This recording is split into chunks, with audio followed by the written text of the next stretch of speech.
నీకెన్నిసార్లు చెప్పాలి నా దగ్గర ఈ చిత్తని నా పైసా కూడా లేదని. అది కాదు బాబు, నేను సోతుంటే చాలా నీరసంగా ఉన్నట్టున్నా, తిండి కూడా తిన్నట్లేదు. అలాగుంటే శ్వాస వచ్చి పడిపోతావు బాబు. కింద ఈ 10 పైసలు తీసుకుని ఏ శనక్కాయలైనా కొనుక్కొని తిను బాబు. తీసుకో బాబు, తీసుకో బాబు.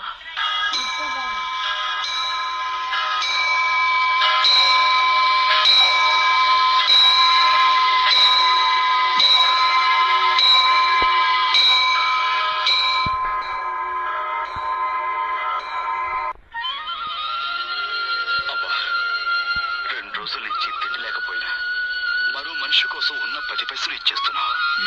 ఎంత గొప్ప మనసఫా నీది.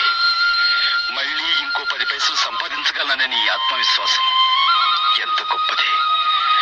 అవ్వా, నాకు ధైర్యం వచ్చింది.